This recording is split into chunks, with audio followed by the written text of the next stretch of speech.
এই যে ডিপ্রেশন অথবা একটা ম্যারেজের প্রবলেম যেটা তুমি বলছো, সব কিছু রয়েছে, অর্থ বৈভব টাকা পয়সা সব কিছু রয়েছে, কিন্তু রিলেশনশিপে বা যে কোনো রকম ডিপ্রেশনের ব্যাপারটা, আমরা ফ্ল্যাট বা বাড়িতে কিছু জিনিস শিফট করা, কিছু জিনিস টোটকা এবং তার সাথে সাথে টিপস দিয়ে তার ওই মেন্টাল ব্যালেন্সটাকে কিন্তু আমরা বজায় রাখতে পারি, যাতে সে হ্যাপি থাকে, প্রসপারাস থাকে।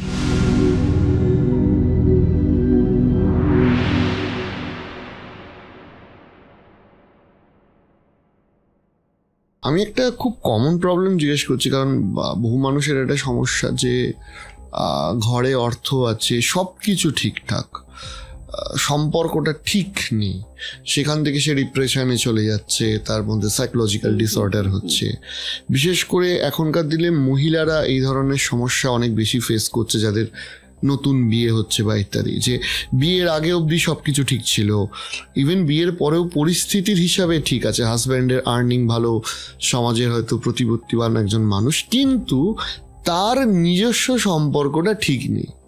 তো এইটা কি ঘরের দোষ কাটানোর মাধ্যমে বা বাস্তু দোষ কাটানোর মাধ্যমে এড়িয়ে চলা যেতে পারে? একদম একদম। দেখো, যে কোনো প্রবলেমের যখন প্রবলেম আছে তার সলিউশনটাও কিন্তু আছে। যেটার সলিউশন নেই সেটা আমরা অলরেডি বলে দিয়েছি, কিছু কিছু ডিরেকশনের সলিউশন হয় না, তো এটা মানুষের জানা দরকার। কিন্তু এই যে ডিপ্রেশন অথবা একটা ম্যারেজের প্রবলেম যেটা তুমি বলছো, সব কিছু রয়েছে, অর্থ বৈভব টাকা পয়সা সব কিছু রয়েছে, কিন্তু রিলেশনশিপে বা যে কোনো রকম ডিপ্রেশনের ব্যাপারটা, ডিপ্রেশনের যে এরিয়াটা আমাদের বাস্তুতে, সেটা হচ্ছে সাউথ অফ সাউথ ওয়েস্ট। এই ডিরেকশনটা এটা কন্ট্রোল করে। এবার তার কোনো ডিপ্রেশন হবে কি না বা সে কতটা ভাবে হ্যাপি থাকবে, পজিটিভ থাকবে, এই ডিরেকশনটা কন্ট্রোল করে। তো সেই ডিরেকশনে যখন কোনো রকম ভাবে অন্য এলিমেন্টস চলে আসছে, ধরো ঠাকুর ঘর করে ফেললাম, সাউথ অফ সাউথ ওয়েস্টে ঠাকুর ঘর করে ফেললাম, কেন কি সেই ডিরেকশনটা ডিসপোজালের জায়গা, ওই যে বললাম আমাদের হালকা করার জায়গা, যে কোনো জিনিস আমরা মেন্টাল চাপটা নিতে পারবো না, তাহলে সেখানে কোনো রকমভাবে খুব পজিটিভ জিনিস যখন আমরা প্লেস করে ফেলছি, তখন সেই প্রবলেমটা আসবে।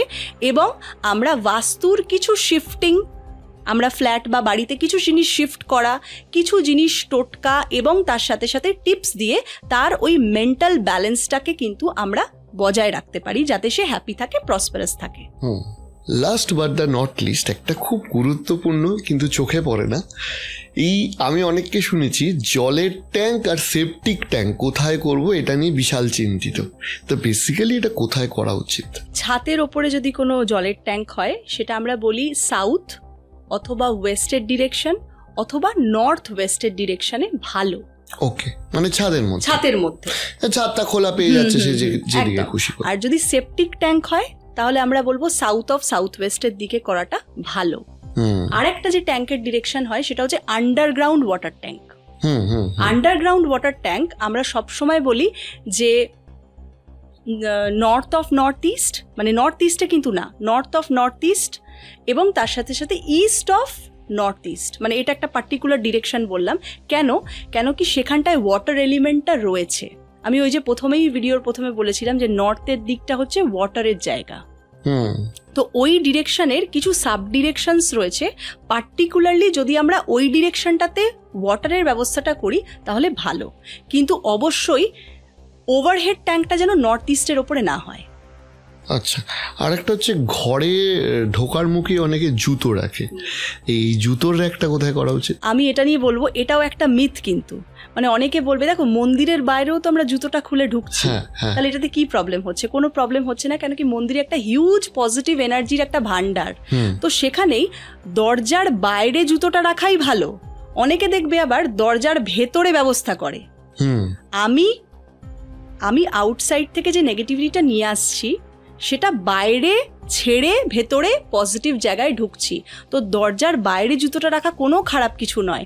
অনেকে আমাকে জিজ্ঞেস করে যে এদিকে রাখবো না ওদিকে রাখবো। হ্যাঁ, ডিরেকশনটা ব্যাপার যে আপনার এন্ট্রেন্সটা কোথায় রয়েছে, কিন্তু আমি সবাইকে এটাই বলবো যে দরজার বাইরেই জুতোটা রাখুন, ভেতরে জুতোটাকে নিয়ে যাওয়ার কোনো দরকার নেই। ওকে ওকে ওকে না, অনেক প্রশ্ন আমরা জানলাম, আপনাদের মনেও নিজের বাড়ি নিয়ে অনেক প্রশ্ন থাকবে, সেগুলো আপনারা করবেন, পরে ওনার সময় হলে আমরা আরও সেগুলো জিজ্ঞেস করব।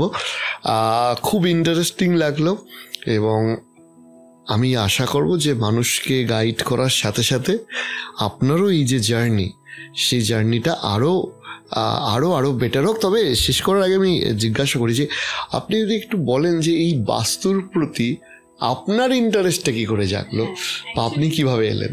অ্যাকচুয়ালি আমিও মানে সাধারণ মানুষের মতো না, আমিও কিন্তু প্রথমে ভাবতাম যে এগুলো কিছুই হয় না, এগুলো মিথ, এটাকে চেঞ্জ করলে যে সত্যিই কি কিছু হয়। ইভেন কি অ্যাস্ট্রোলজি সেম, অনেকে অনেক পাথর পড়ে, স্টোন পড়ে রেমেডি হিসেবে, সত্যিই কি এটা কাজ করে কিনা, এনার্জির ওপর অ্যালাইনমেন্ট, এটা আমারও ভাবনা ছিল। কিন্তু হয় না, নিজের ওপরে সব থেকে প্রথমে অ্যাপ্লাই করতে হয়। আমি যদি নিজেকেই রেকটিফাই না করতে পারি, নিজেকেই ঠিক না করতে পারি, তাহলে তো আমি মানুষকে করতে পারবো না। তো যখন আমি এটাকে রিসার্চ করলাম, যখন আমি নিজের বাড়িতে কিছু কিছু জিনিস চেঞ্জেস করলাম, তারপরে আমি পার্সোনাল রিসার্চের ব্যাপারটা, তো দেখলাম এটা সত্যি অ্যাপ্লিকেবল এবং মানে বলে না ধন্বন্তরীর মতন একটা রেজাল্ট দেয় আর কি।